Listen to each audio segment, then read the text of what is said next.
Today's lesson is called Anne of Green Gables.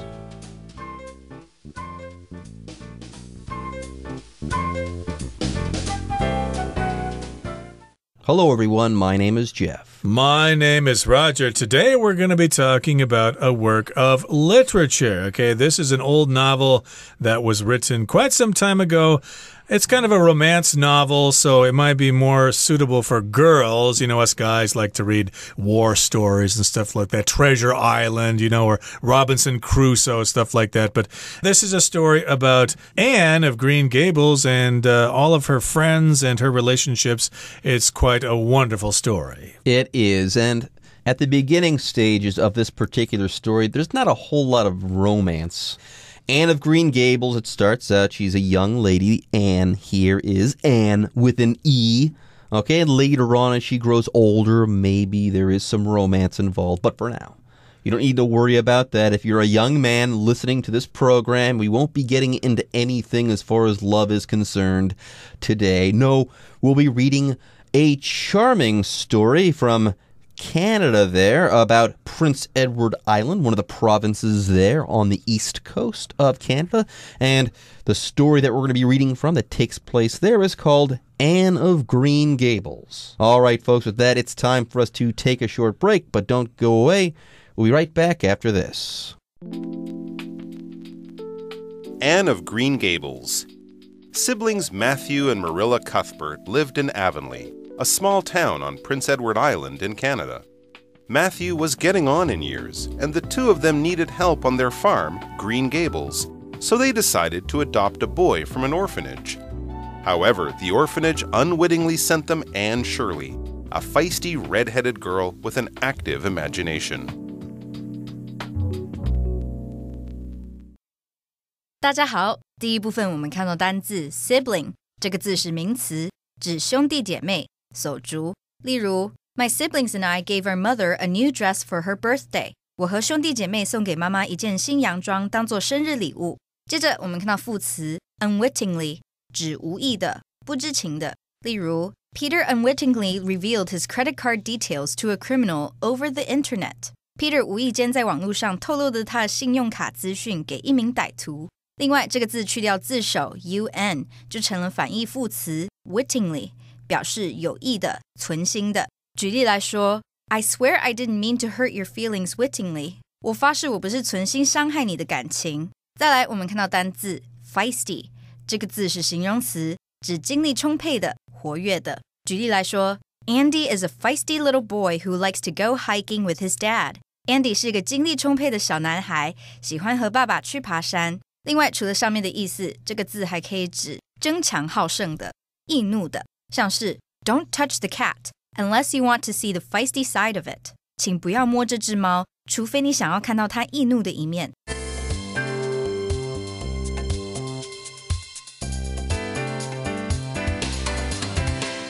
All right, today's article is summarizing our featured work of literature, Anne of Green Gables. So here in the first paragraph, it begins by saying, siblings Matthew and Marilla Cuthbert lived in Avonlea, a small town on Prince Edward Island in Canada. Yes, indeed, PEI, Prince Edward Island, is one of the provinces of Canada, even though it's very small. And we've got a couple of people here who happen to be siblings, which means they're related, they're brother, sister, sister, brother, brother, etc. That's what siblings are. I have 3 siblings myself, 2 brothers and a sister. I think you've got a couple of siblings yourself, too. I've got an older brother and 2 younger siblings. And you know what? Prince Edward Island, PEI. It's small. It's one of the smaller provinces of Canada. Might be the smallest, actually. It's out there on the east coast in the Maritimes, and it's small. But boy, does it ever punch above its weight. First of all, it's absolutely beautiful. If you go there in the summer, it's amazing. Second of all, it's got very strange soil. It's very different from the rest of Canada. It's got this rich red soil, and in that soil, they grow a huge number of potatoes. Chances are, if you've eaten a French fry, that has come from a potato that was grown on Prince Edward Island. Yeah, frozen potatoes, McCann potatoes, they come from PEI, Prince Edward Island. I'm partial. I do have family from Prince Edward Island. Anyways, back to our story. We've got Matthew and Marilla Cuthbert. They live in Avonlea. Now, Matthew was getting on in years, and the two of them needed help on their farm, Green Gables. So they decided to adopt the boy from an orphanage. So there you go. They needed some help on the farm because they were getting older. So they thought, oh, we'll adopt the boy from an orphanage. Okay, so we've got the phrase to get on in years, which is a polite way of saying you're just getting older and older and weaker. So Matthew, of course, is getting on in years. He's getting older and older. Maybe he's in his 60s now. The two of us can't handle this. We need somebody else. We need another man. You know, they can work the fields. You know, women are supposed to stay inside and cook the food and take care of the kids and stuff like that. But we men, we can be out here on the farm digging up the dirt and plowing and planting and harvesting and stuff like that. So yes, indeed, we need a boy. But where do you get a boy? Well, you can adopt one from an orphanage. And an orphanage, of course, is a place where orphans live. An orphan is somebody who has lost his or her parents. Now, does this sound good? Not necessarily, but these are good people, the Cuthberts, so I think their intentions were, on the whole, noble. Anyways, however, the orphanage unwittingly sent them Anne Shirley, a feisty, red-headed girl with an active imagination. So there you go. They wanted a boy to work the farm instead. They got Anne Shirley, and boy, is she willing to fight at the drop of a hat. She is feisty, filled with energy. She's got a temper as well, and an active imagination. Anyways, the orphanage, they didn't mean to send the Cuthberts a young girl. They didn't mean to do this. They did it unwittingly. Unwittingly means they did something, but they didn't really know what was really happening, or they didn't really know it was happening to begin with. So, yeah, they sent them a person, but maybe they, weren't clear in the communication or something like that. Maybe they didn't actually see the word boy written clearly there. So they sent them a girl whose name was Anne Shirley, and she turned out, though, to be pretty good. She's feisty here, which means she's opinionated, she's strong-willed, and she's red-headed. You know how those red-headed kids are. They're very strong, and they've got a lot of willpower. And of course, also she's got an active imagination. So if you've got an imagination, you can think of lots of interesting things that nobody else can think of. People with active imaginations will eventually become writers or artists or musicians or whatever. There you go. All right, folks, with that, it's time for us to take a short break. But when we come back, we'll continue reading from our synopsis of Anne of Green Gables. Despite Matthew's withdrawn nature, he instantly connected with the talkative little girl. Initially, Marilla was hesitant about keeping Anne, but she too was soon won over by Anne's cheerful temperament. She told Anne that she could stay as long as she was obedient, and Anne was overjoyed to finally have a real home. 第二部分我们看到名词 temperament 指性格、性情。例如 That horse has a nervous temperament, so try not to make any sudden moves. 那匹马的性格很容易紧张，所以尽量不要忽然做出动作。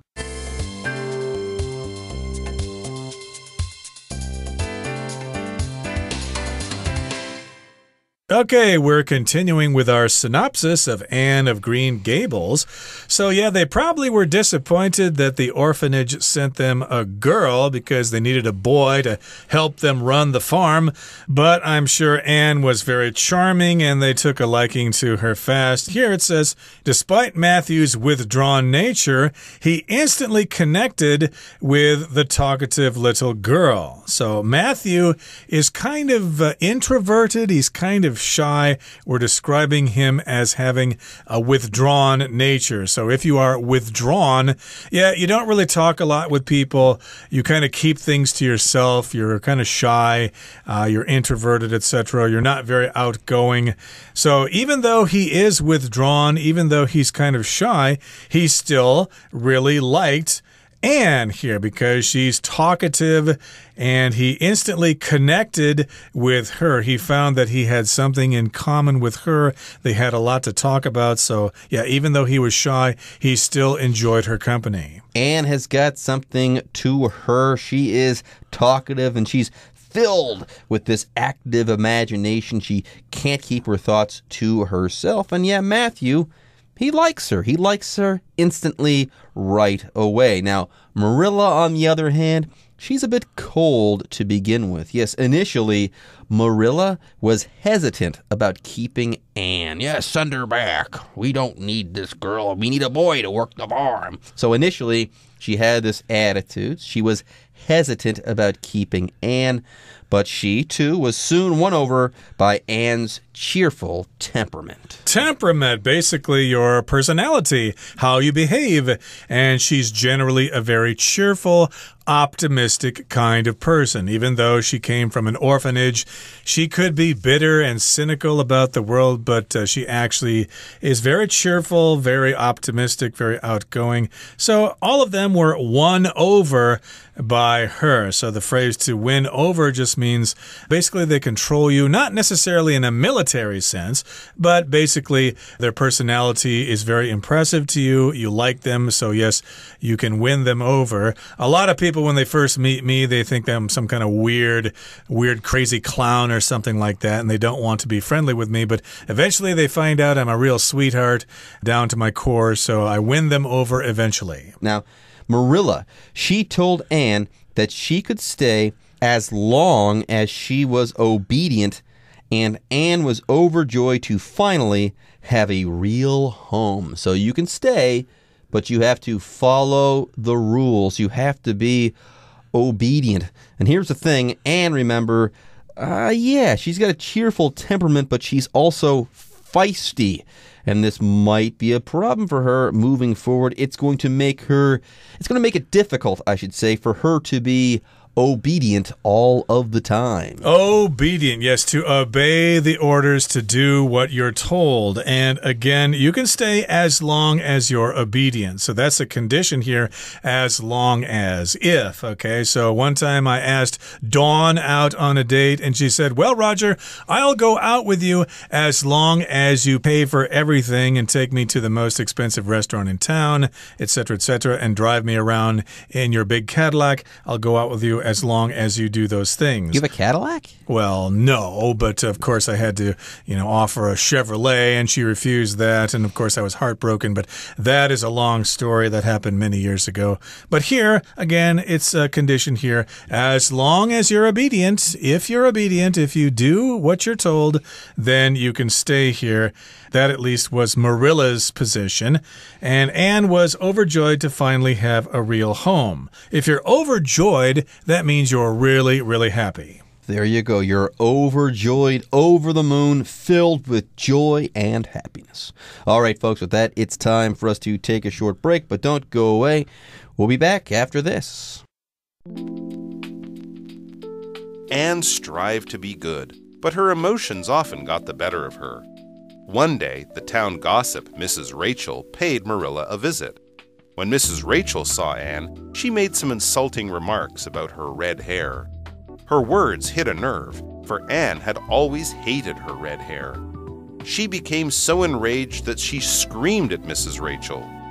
Nevertheless, Anne eventually apologized and smoothed things over with Mrs. Rachel.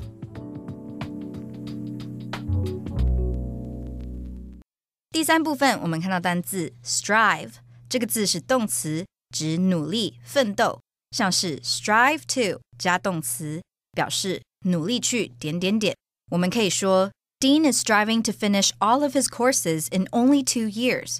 Dean 努力要在2年内完成所有的课程。另外补充一个相关片语 strive after or for 加名词，表示努力争取，得到……像是All people should strive for peace and security throughout the world. 所有的人都应该努力争取世界和平跟安定。接下来我们看到动词 insult， 指侮辱、辱骂。例如 Don't insult people because you might hurt their feelings. 不要侮辱别人，因为你可能会伤害他们的感受。另外这个字也可以当名词，念作 insult。举例来说 The actress felt it was an insult to have to wait for a table at the restaurant. 那位女演员认为在餐厅必须等候位子是一种侮辱。再补充一个相关片语 add insult to injury 表示雪上加霜，像是 First, I forgot my wallet, and then to add insult to injury, I spilled my coffee. 首先我忘了带皮夹，然后雪上加霜的是我洒了我的咖啡。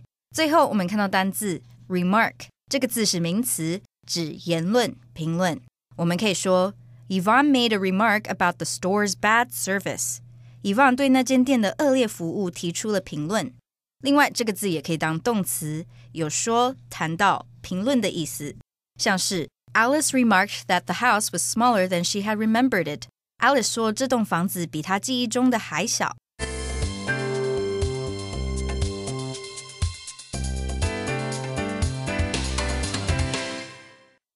Okay, so in the third part of our lesson, we're talking more specifically about Anne.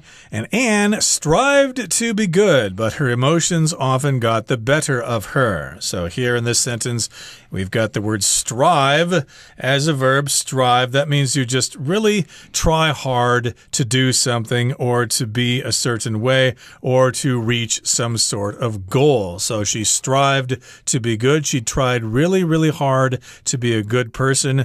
You might strive really hard to get yourself into a good university by getting good grades and going to Bushibon and places like that. You strive to be a good student. And here Anne strived to be good. But, you know, she was kind of emotional. She was cheerful and happy and stuff like that. So her emotions often got the better of her. So the phrase here, to get the better of one, just means they kind of control you and they kind of, become the major feature of your personality, even though you try to stop them. So there you go. Anne really wants to be obedient. She really wants to stay, but it's hard for her. Anyways, the next sentence says, one day, the town gossip, Mrs. Rachel, paid Marilla a visit. Uh-oh, this does not sound good. The town gossip. Who knows what she's going to say, and who knows what she's going to spread. I bet it's not going to be good. Gossip usually refers to things that people are talking about that might be true, they might not be true, but in this particular sense, it's referring to a person, the town gossip, the blabbermouth of the town, whose name is Mrs. Rachel. Well, she went there for a visit, and when Mrs. Rachel saw Anne, she made some insulting remarks about her red hair. Oh, those poor redheads. I've known redheads before. They're actually very nice people, but for some reason, people think that redheads are selfish and violent and things like that. It's totally not true, but still, Mrs. Rachel insulted Anne. Insulting is an adjective here. It just means you say mean things to other people. So she made some insulting remarks. She said some insulting things about Anne's red hair. And yes, her words hit a nerve. Okay, they caused Anne to lose her temper. These words made Anne very upset. Yes, her words hit a nerve, for Anne had always hated her red hair. Yeah, hit a nerve. If you hit a nerve on somebody, you basically say the thing that makes them very, very angry. You push their buttons. Exactly. You know how to make them angry. So that's what happened here. The insults hit a nerve. Anne had always hated her red hair. She wished she were a blonde or had black hair or something like that. And she became so enraged that she screamed at Mrs. Rachel. So if you are enraged, that means you are really, really angry. So she flew into a rage, you could say, and she screamed at Mrs. Rachel. And that's probably something you shouldn't be doing. And nevertheless, Anne eventually apologized and smoothed things over with Mrs. Rachel. So she wanted to be, on a civil footing with Mrs. Rachel. So she said sorry. She apologized. I don't think she should have had to do this, but again, she is an orphan. She just has this new home, and sure, she wants to be civil with other people, especially the town gossip there. Who knows what Mrs. Rachel is going to say and do. Anyways, she eventually, or after some period of time, apologized. She said sorry. I apologize. I'm sincerely sorry from the bottom of my heart. Please accept my apology. And she was able to smooth things over with Mrs. Rachel. If you smooth things over, that means you basically return to the original peaceful condition before everyone was angry. You're diplomatic. You say the right things. You say you're sorry. And everybody's friends at the end. Everything is smoothed over. Okay, that brings us to the end of our summary so far. We'll continue with this summary next time, but for now, we'd like to hear from our Chinese teacher.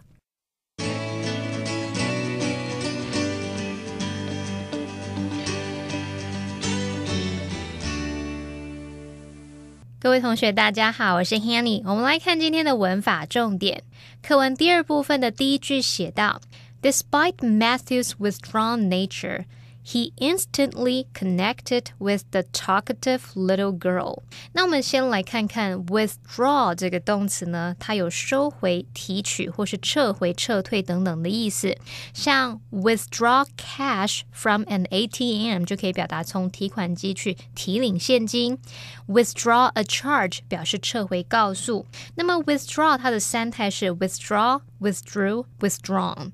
我们课文里面就是用到它的过去分词 withdrawn， 它当形容词可以用来描述某个人是内向的、沉默寡言的。那怎么从这种撤退收回来去联想这个语义呢？当一个人很内向，你叫他主动去找人聊天，他可能走几步路就撤退回来了，就缩回来了。我们用这样的画面应该可以联想到 withdrawn 它有害羞、沉默寡言的意思。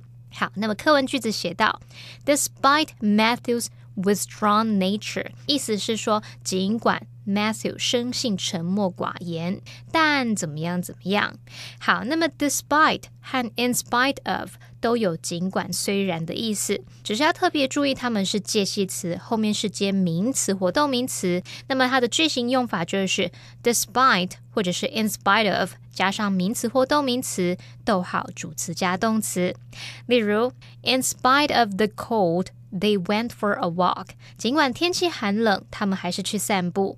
好，那补充一下，如果要在 despite 或者是 in spite of 后面接子句，这时候呢，我们要先接一个名词同位语，像是你可以用 the fact 来当这个名词同位语，然后在后面接 that 子句。那这时候句型就是 despite the fact that 主词加动词，或是 in spite of the fact that 主词加动词，逗号，然后再接你的主要子句。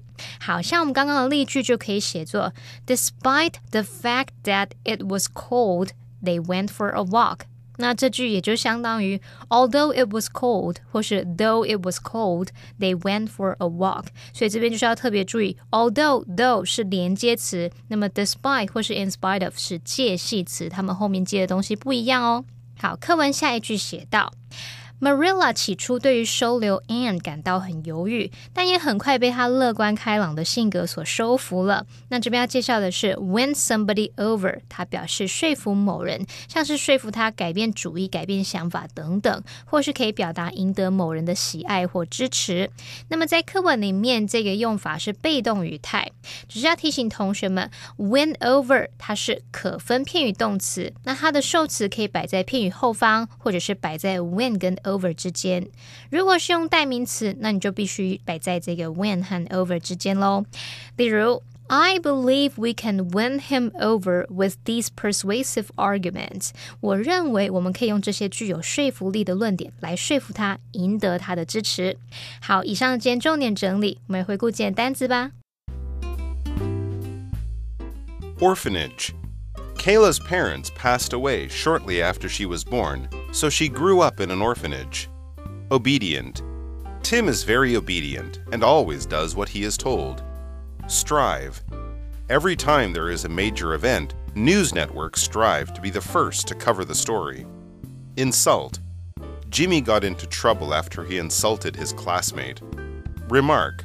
The politician's remarks were considered insensitive by many. Eventually.Ken eventually admitted that he had been lying and told me the truth. Apologize. I want to apologize to you for what I said earlier. I didn't mean any of it.